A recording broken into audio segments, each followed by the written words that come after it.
All right, welcome back, guys. It is our first episode for 2024, and today we're going to be talking about body image. We're going to talk about this in the context of everyday life, social media, and its role in body image and how harsh we are on ourselves, and also in the context of competing and bodybuilding specifically. But because it is our first episode of the year, firstly, we'll do a little bit of a catch-up. So, Loz, how was your break? It was good. I'm happy to be back. I've actually missed podcasting. I do enjoy our little eps. I spent most of my break in Melbourne. I was talking to Emma about it before. I spent all of Christmas and like New Year's down there. Was back up in Goldie for quite a short stint. I can't even remember how much now. All the days kind of like blurred together. And then I spent most of January in Melbourne as well. That second one was like just to help out family. I had to go down and house sit, dog sit, whilst my parents were away. So I struggled a little bit down there in that second trip just because I was like alone a lot. But over Christmas and New Year's was great. I actually got to go and see a lot of friends and family that in other Melbourne trips I hadn't made the time to go and do it just because I was there for like a certain purpose. I spent most of the time away from home, so I'm glad to be back in Gold Coast now for the at least foreseeable future. What about you? How was your break? My break was pretty good. I didn't really do a whole lot, to be honest. I was definitely in burnout zone after last year, which I don't think I realized how chaotic of a year it was until November, December hit, and I was like, wow, I'm actually really tired. I need to take this break to really kind of take some time off.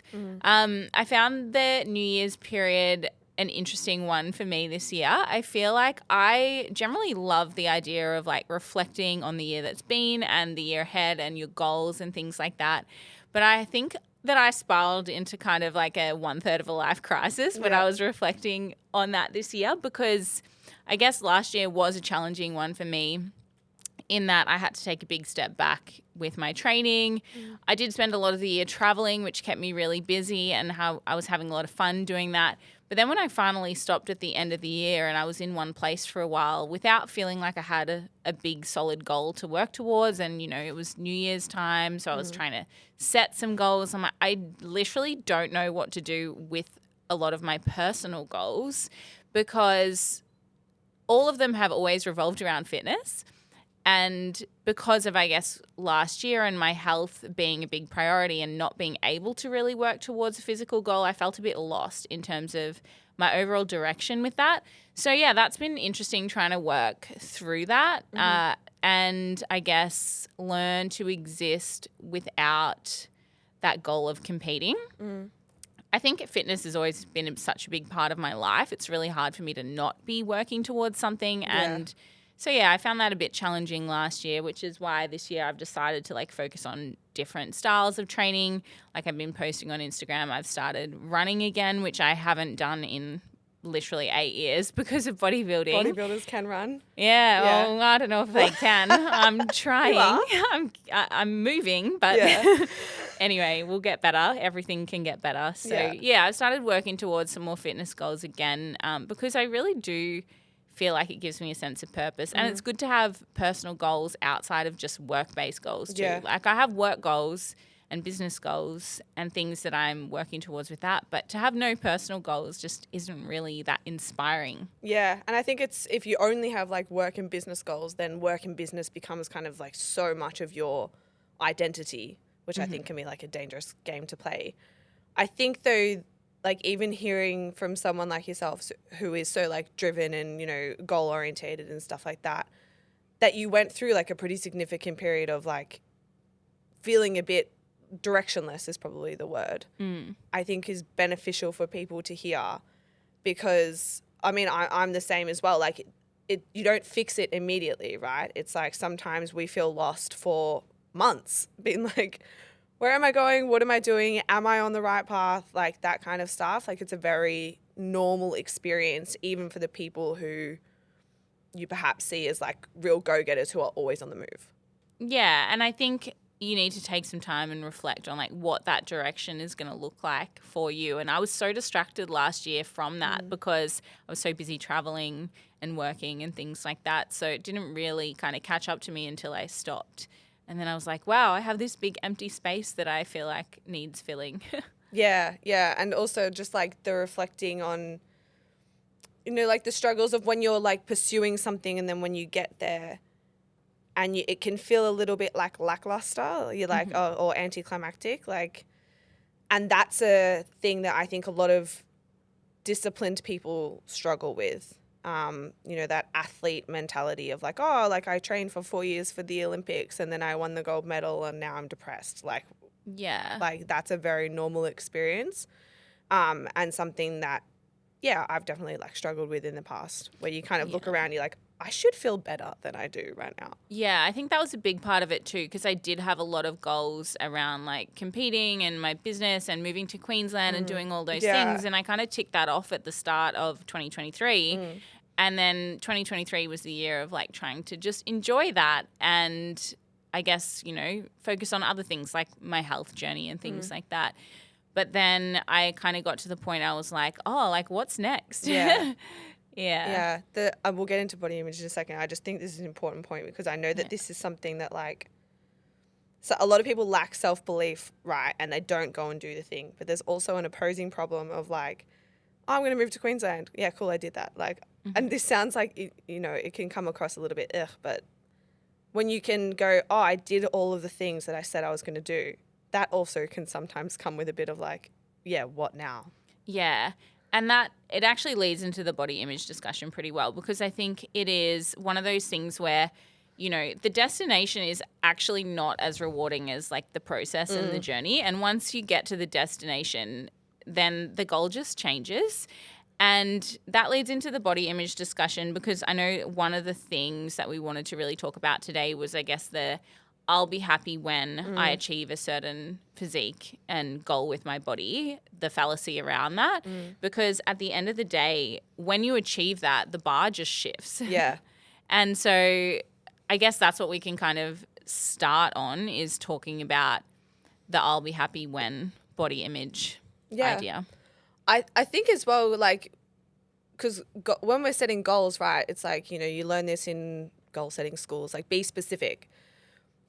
When we're talking about body image or like body goals, unless it's like comps, most people don't even really know what, you know, their goal is. It might be it's like a visual, really. They try and put a number on it, but the number is just irrelevant when you think about it. Maybe it's 5. Maybe they're telling themselves it's 5 kilos when they don't even really know what their body would look like 5 kilos lighter.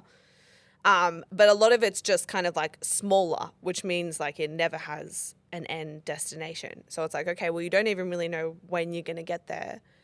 And as you said, like there's not this magic, you know, pot of confidence once you get there, if you ever get there or tell yourself that you get there. Because as you said, like the bar just shifts. You lose the 2 kilos and now you're like, oh, now my, you know, bum looks too big or like my thighs look too big. I need to lose it from there. And it's just like a never ending like treadmill that you're on. Yeah. Or then you're like, oh, I need to build muscle though because I don't actually look how I thought I was going to look at this weight.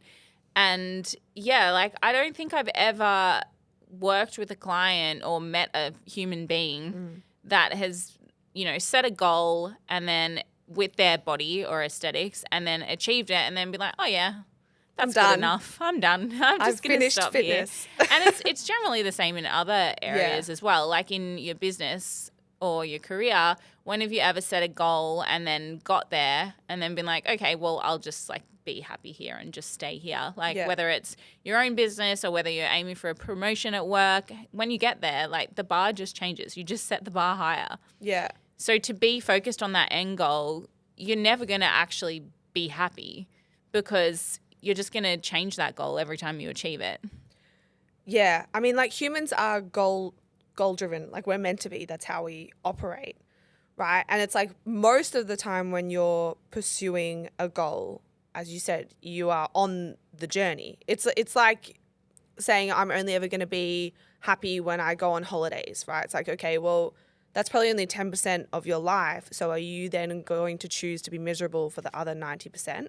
So it's like, okay, if I'm working towards a body goal or fitness goal or like whatever it is, probably 90 to 95% of it is going to be that journey, right? Then you might tick a box and you celebrate for a week or whatever. And then it's like, okay, cool, what's next?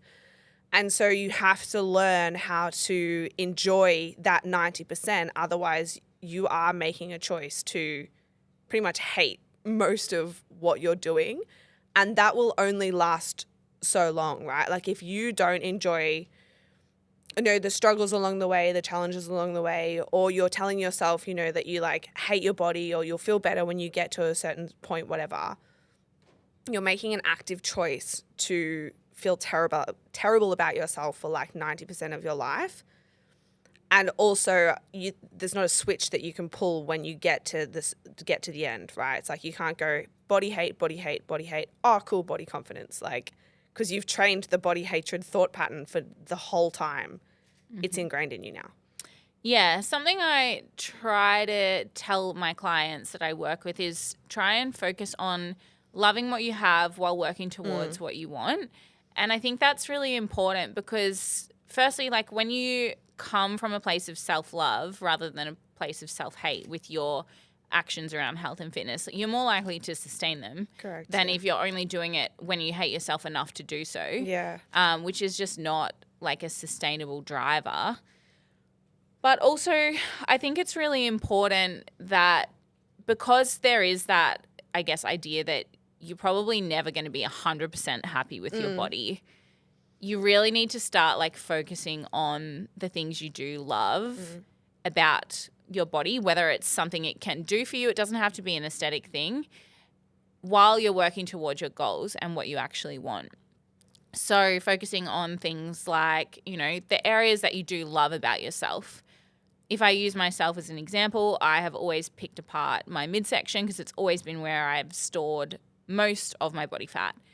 That has always been an insecurity for me. So when I was going through this process of struggling with body image, I would try and focus on the fact, okay, I really like my legs and I love that my legs look in great condition year round, or I really love my smile or my eyes, or things that you do like about yourself, like focusing on those things, but also focusing on what your body can do for you, or I guess non-aesthetic goals and achievements. So whether that's like, I love that my body is strong and can lift heavy weights in the gym, or I love that I can run fast, or I love how energetic I wake up and feel in the morning, and just focusing on those positive things about your journey and like non-scale victories, I suppose, along the way, rather than just focusing, but I still hate this. Yeah.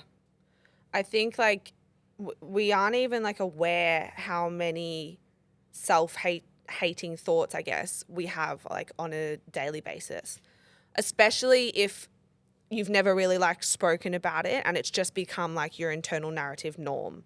Like when you're getting ready in the morning to be like, oh, I look fat, or oh, I hate my legs, blah, blah, blah. And it's honestly like for some people it's just become background noise now. And so I guess like the first step and the things that you're talking about as well is like shifting to the positive, but also becoming aware of like how many negative things that you are saying, because we're trained, like every thought we have is training, right? Like we are training a thought pattern. So it's like, if you don't want the negative thoughts to flow so easily, which is if they're every second thought, it's just a very well trained pattern, you have to start introducing some of those positive thoughts. And it will feel like quite foreign to start with. Like if you're used to picking yourself apart like every second thought of the day, to think I love my smile is going to almost sound like someone else's voice inside your head. But that's an important and intentional thought to try and introduce, just to try and like break the circuit a little bit and like start to introduce thoughts that you want to have. Like there's a saying out there, I can't remember what it is, but it's like, think thoughts that you want to be true. So it's like, if you don't want to think that you look fat, then stop thinking it. Yeah. And it sounds simple, but with enough practice, it actually can be. Yeah. I like to use a method that I'd call a positive reframe.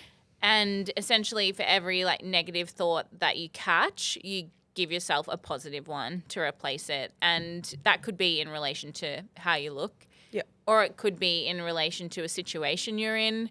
Let's use the example of I lost my job and got made redundant and I'm scared, basically. You could frame that negatively and you could be like, oh, I lost my job because I'm not good enough at it, or whatever. You can flip it into a positive and be like, okay, the universe has put me in a position where I am now going to move on to a bigger and better opportunity.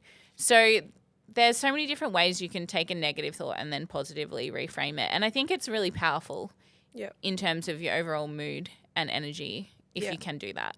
Yeah. It's hard though. You've got to practice it. Yeah, and you've got to catch the negative ones first because some people are so negatively inclined that they don't even realize that they're negatively inclined. Mm-hmm. Also, if they're surrounded by a bunch of other negative people, they won't be aware. But anyway, that's a different topic. On the positive reframe, I want to add something to that in terms of like when we're talking about body image and like body confidence and body self-talk, I guess, if you are having thoughts around like body hatred, and that the word hate gets thrown around a lot when people like talking about this, like I hate my legs or I hate this or whatever. If like full self-love feels like super far away, and for like a lot of people it will, it's like you can't kind of say to yourself in the mirror like, you know, I love my legs if I don't. I often will say to clients being like, can we just get to like acceptance? Mm-hmm. Because if love is so far away from you, you won't even try because it's like, it's a fantasy. Whereas it's like, okay, instead of saying I hate my legs in the mirror, it's like, can you just say something that helped me a lot whilst I was trying to, I guess, increase my own body confidence, is I would just say to myself, like, this is just how my body is today. And like, that was it. Like if I was kind of like puffy or feeling fluidy or like whatever, if I'd, you know, eaten something big the next day and I just didn't feel like great about myself, I couldn't stand there in the mirror and be like, I love the way I look today, because I didn't. But I'd just be like, this is just how I look today, and get on with it. I think that's a really good one because we do want it to be authentic as well, to a degree. Like, yes, you can continually repeat that you love something that you don't actually love and hope that that will change your mindset. But I do think sometimes that may feel inauthentic to you. And if it does, then focusing on acceptance is definitely a better first step. Yeah, for sure. I know we wanted to speak about our own experience, like with body image, and kind of our journeys along with it. And you said that you had quite a good lesson around like trying to not be overly critical of your body. Yeah, so I guess I struggled with body image and body dysmorphia a lot when I was younger.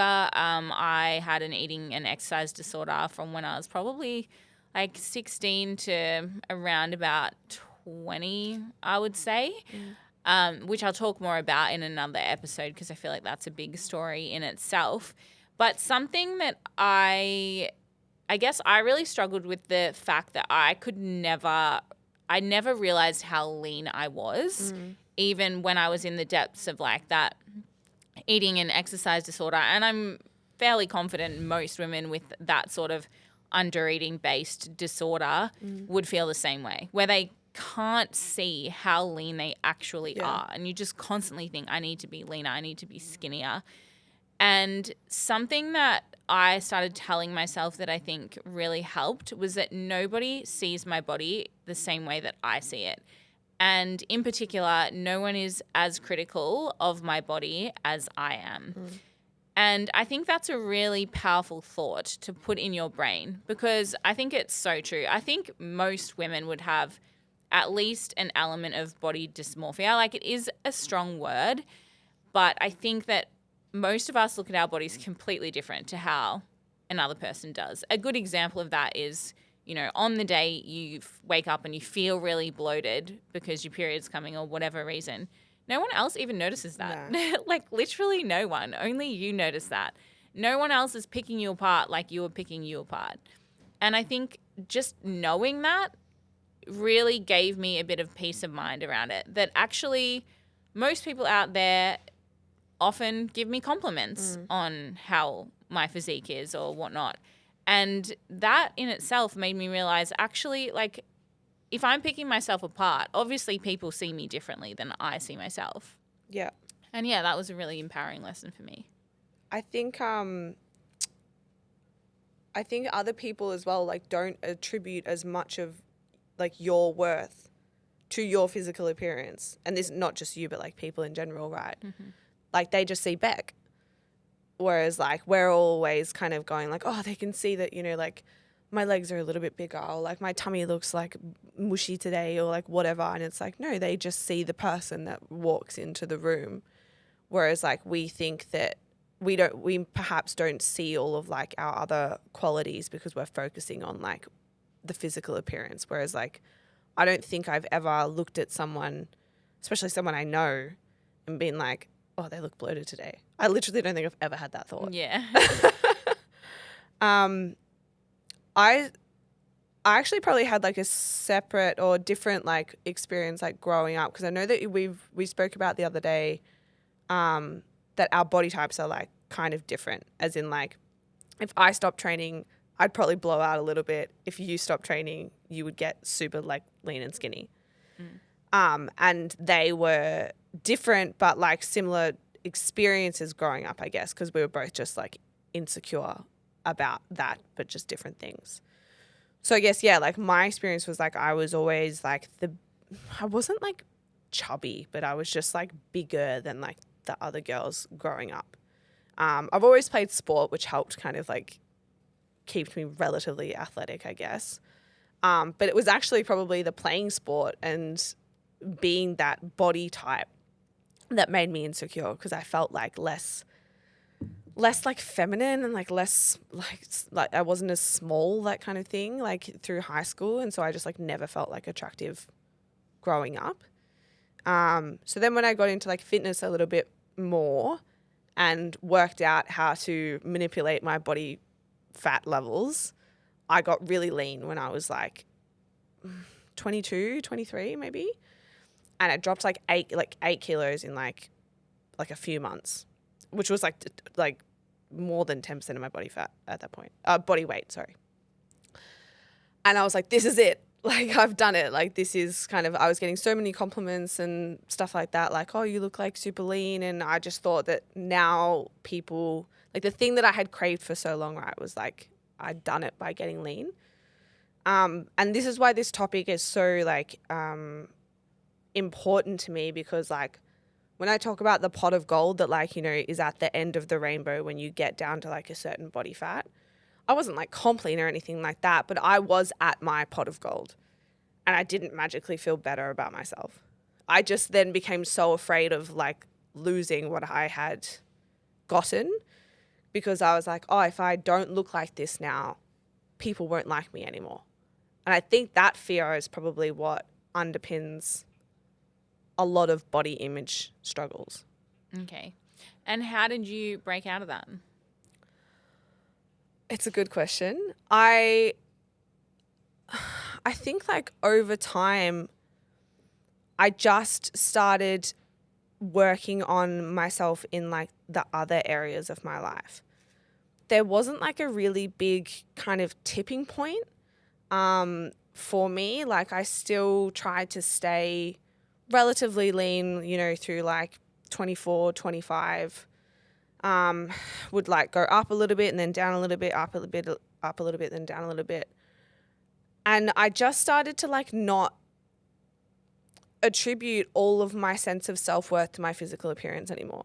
I think that's really like what it came down to. And that was a process, and still is a process, right? Like I'm not like, I still have days and I still get insecure about my body and compare it to other women, you know, like we all kind of do. But I'd say, yeah, a really big part for me was feeling proud of the other areas of my life, practicing like getting control over my self-talk in all areas as well, feeling like I could like trust myself across all areas. That was really what like did it for me. It was almost shifting the focus from body confidence and stuff to other areas where I went, I bring more to the table than just how lean I am. Yeah, like realizing your value is rooted in so much more than how you look. Yeah. Yeah, okay. I think that's good advice for people to like focus on other areas of their life and realizing their value in that as well. How have you gone, so from like your struggles that you just identified just then with like eating and exercising, how did you go from that to competing? So when I started competing, it's actually interesting because when I was still probably overdoing it on the cardio, not eating enough, very much avoiding carbs, Yeah. I was training in the gym. I'd started working in a gym and I'd started training properly with weight training. And this was at the time I was playing volleyball at this time still. And then it was when people started competing. Like I literally started competing just as it started to become popular. So what year was that? Maybe it's probably around like 2012 that maybe even earlier, that I was like, okay, I think I want to do this. Like, I was still in high school. Let's not, Sorry. like, rub it in how old I am. Anyway, moving on.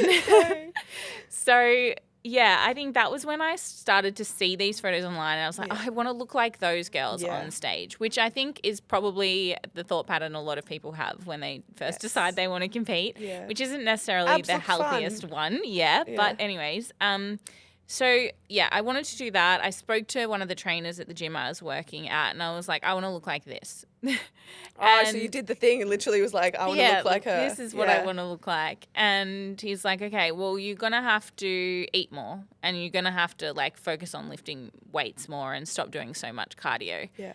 And I was like, really? To look like that? Yeah. And I guess that was the tipping point for me when I started tracking my macros and I started learning how to actually fuel my body to train better. And that trainer very much forced me to pull back on cardio. I was doing cardio so much, like daily. Cardio bunny, like always just felt like I had to have my output as high as physically possible. So you weren't tracking though before this point? No. Right, okay. But you still understood input versus output and that. Oh, I had tracked before okay. for the purpose of eating as little as possible though. Yeah. Yeah. And I'd never tracked for the purpose of eating more. Yeah. And the idea of eating more carbs terrified me. Like I was so scared of the amount of carbs that he wanted me to eat. Anyway, so I started doing that. And then I really fell in love with how I felt getting stronger in the gym. And I think that reinforced the idea like, my body actually like performs so much better and feels so much better when I stop overtraining, when I actually eat food and actually eat carbs.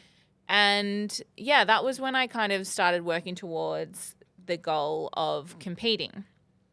So although I think my initial reason for competing back then when I was in my early 20s was probably because I wanted the aesthetic result of like how you look when you're on stage, and I wouldn't have understood that you couldn't sustain that at that point either.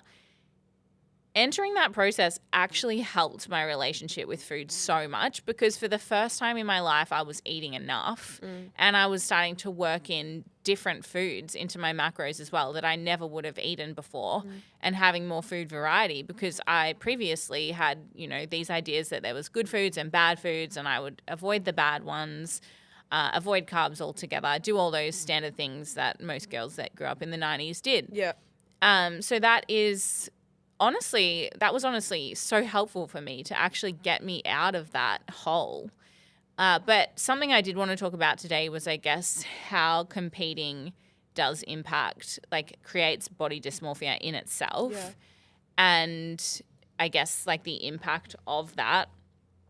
And I think in my first couple of shows, because I've done 5 seasons now, so in my first couple of shows that I competed in, I must say when I was working towards that stage goal, I wanted to like keep that condition forever.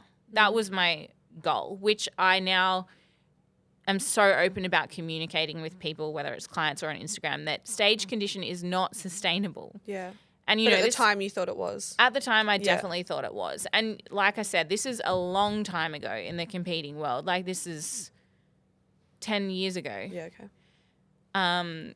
So that is what I thought. I thought I would just be able to look like that forever. So that first experience post-comp and seeing my body go the opposite direction and gaining weight again was really hard because I obviously wanted to stay that lean. And it did take me a few seasons of competing to realize I actually don't look my best being that lean. And I don't feel my best being that lean either. And I'm not my healthiest and I don't perform as well being that lean. But I think a lot of women will struggle with that post-comp phase so much because when you're in a prep, every day you're picking yourself apart to see if you've lost weight from any possible area of your body. You're literally analyzing yourself physically on the daily to see if you've made progress and lost weight, which is kind of a part of the sport. But then on the flip side, then you come out the aftermath of competing and you're still in that analyzing yourself every day mindset. It's a habit now. Yeah, it's a habit now. You've ingrained it. You've done it for, 21 days if or something. Your first thought every morning is what's my weight? Yeah, then you can't just step off stage and be like, okay, I don't want to have those thoughts anymore. Yeah, you can't. You've ingrained it as a habit. Yeah. So then you're still body checking a lot. And then you're going the opposite direction, which you need to because it's not healthy to sustain stage condition, but it's really hard to not be overly critical of that. Yeah. And what I think we also, because we've been so focused on getting leaner for so long, and we never feel lean enough in prep either, I guess that's something else we can talk about. It's when you see yourself going the other way, it can cause women to absolutely spiral, or anyone, men as well, I'm sure. But yeah, I think that bodybuilding as a whole can give you this false sense of what a healthy condition and sustainable condition looks like and set very unrealistic goals for you in terms of your conditioning. So I think it's really important to be aware that you can't actually sustain that comp condition. And if you are doing a comp, the motivation needs to be because you want to challenge yourself to go to the next level rather than it being because I want to look like I compete year round. Yeah. Because you cannot do that. You cannot sustain that. No. And it's also what's normal. If you're a bodybuilder hanging around with a bunch of other bodybuilders, your perception of what a quote unquote normal body is can be warped, I imagine. If everyone's kind of super lean, you start trying to keep up with them. Does that happen? Yeah, 100%. And, I'll have clients constantly say to me, oh, so-and-so on Instagram looks so much leaner than me. It's not just a lean competition. Yeah. You got to remember that. It's not actually about that. Especially bikini, you got to have the right balance of fullness and condition. And, if you're doing a fitness category, yeah, you need to be conditioned, but you need to have muscle as well. Yeah. It's not just who can get the leanest. Yeah. And I think, in terms of the body dysmorphia and men in bodybuilding, I know the men that I speak to in bodybuilding generally struggle with the I'm not big enough in terms of their muscle mass. Yeah. I think that's what they struggle with even outside of bodybuilding. Yeah. Girls are always I need to be skinnier, whereas men really do struggle with the I'm not big enough. Yeah. So, they have their own battle as well. Yeah. Yeah. On the social media thing, because you were saying that they're following other bodybuilders and stuff like that and comparing it. That kind of is an extension of your environment, right? It's your social media environment is now something that we need to take into consideration. So it's if you're not even just outside of bodybuilding, right? It's who are you following and who is your choice for self-comparison? Right? If you're following a bunch of bodybuilders, and firstly, if you're not a bodybuilder, it's well, that's probably a bit of an alarm anyway, because you're now comparing yourself to an athlete.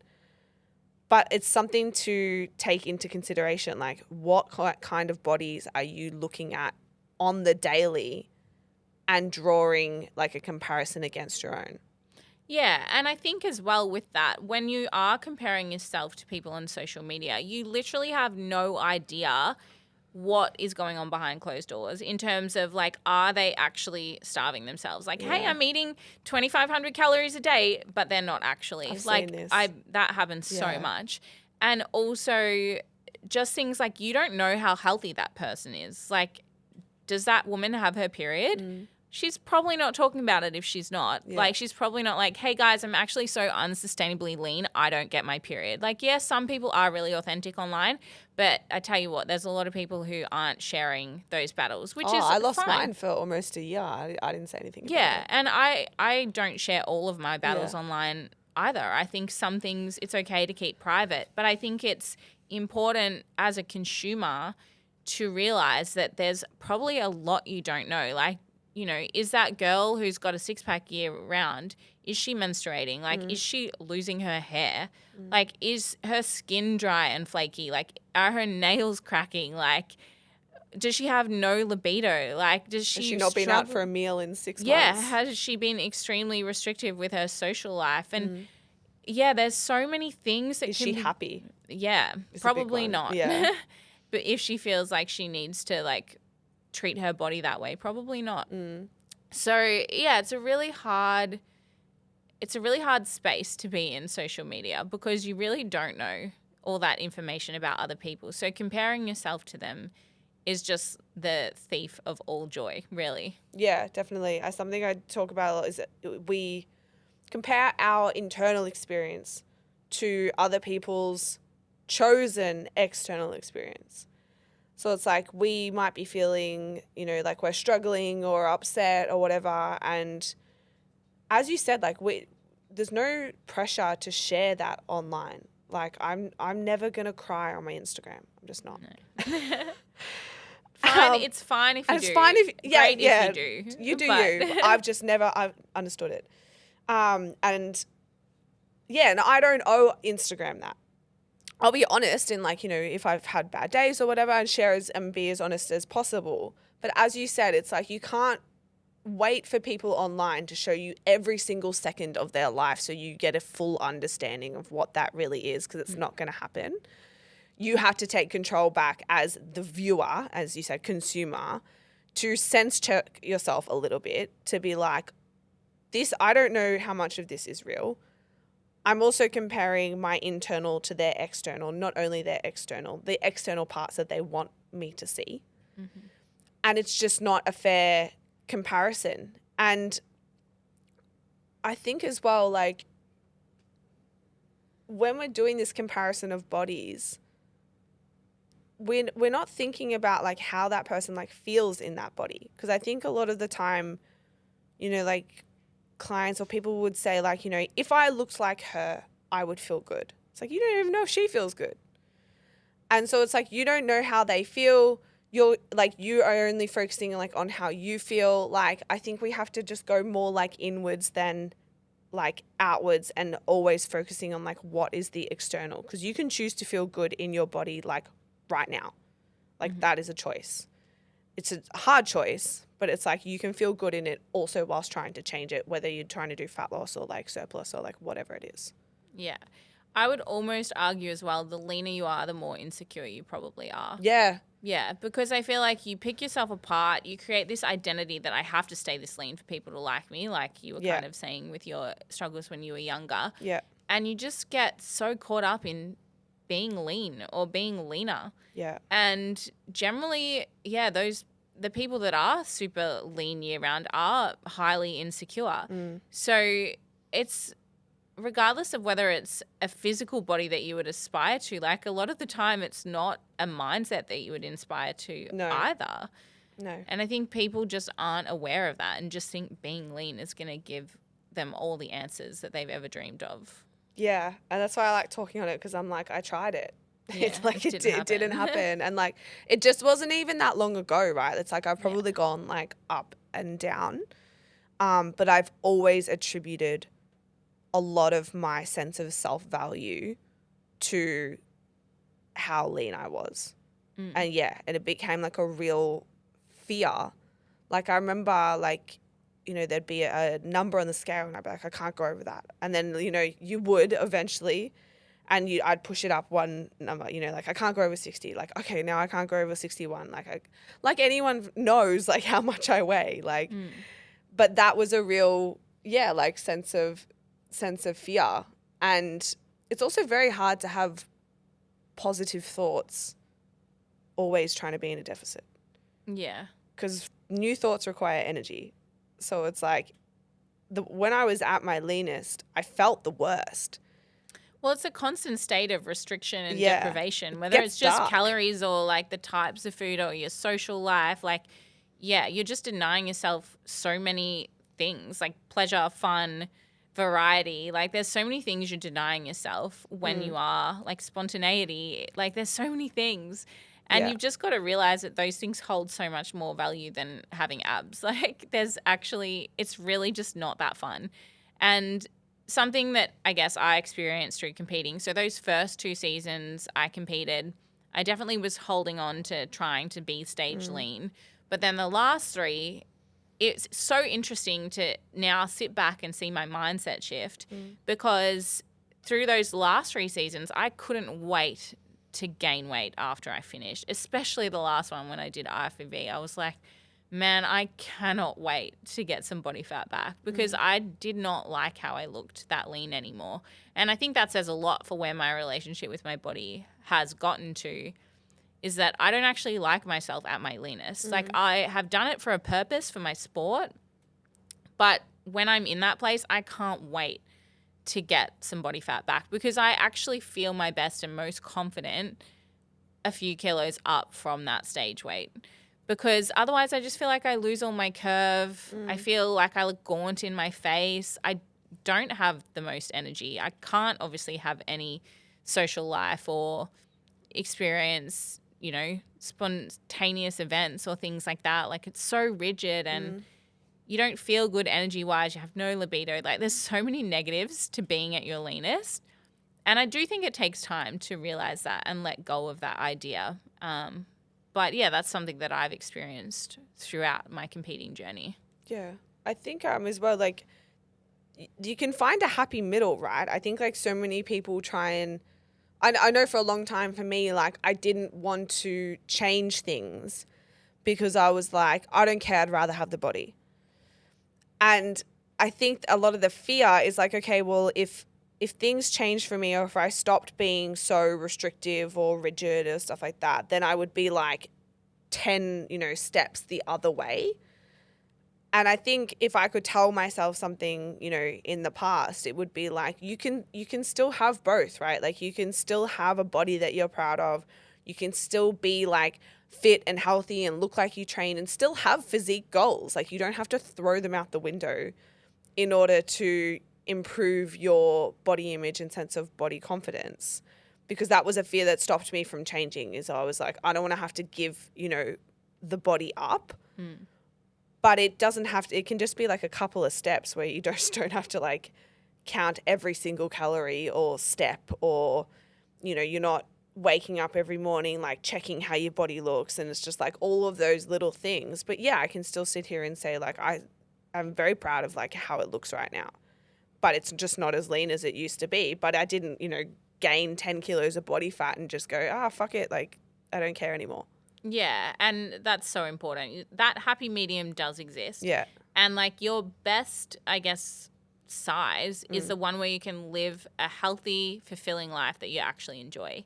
And that's what you kind of need to strive towards rather than trying to be like extreme ends of the spectrum. And that's where I'm at now. Like, especially having stepped away from competing and feeling like I don't have to force my calories through the roof in an off season to put on as much muscle as possible, because I find it really hard to put on muscle. So I have to eat a lot just because of my body type. And I do gain inevitably body fat by doing that. Yeah. And, that's the opposite end of the spectrum. But right now I'm in this middle ground where I can be social. I don't have anxiety over eating out for dinner.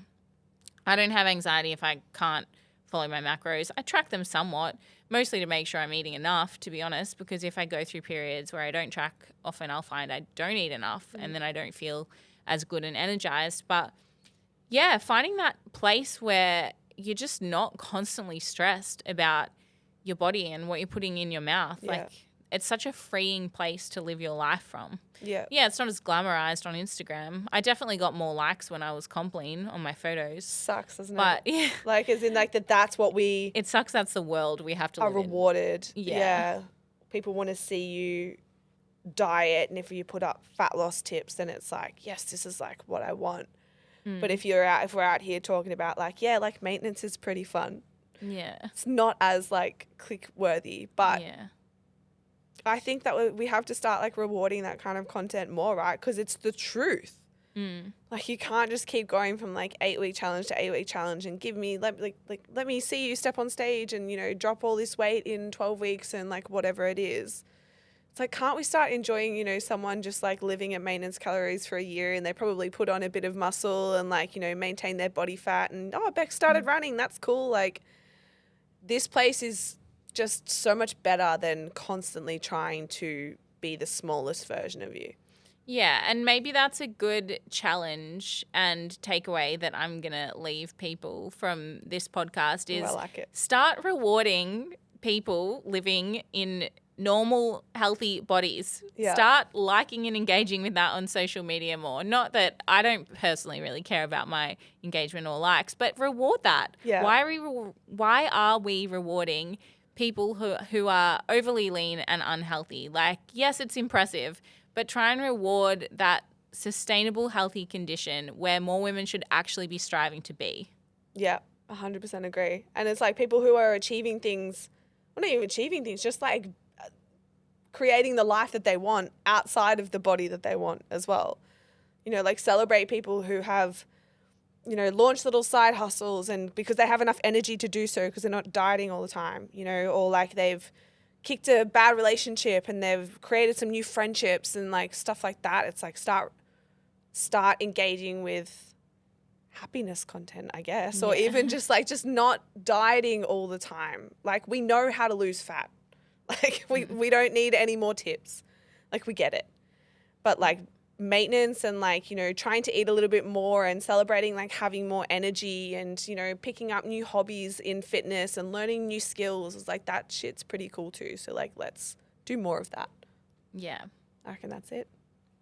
Awesome. Well, nice to be back, guys. Hope you've enjoyed this episode. And if you feel like any of your friends would benefit from hearing this and hearing us talk about body image and what you can kind of do to help improve that, then please send this on to them. We would love to help more people.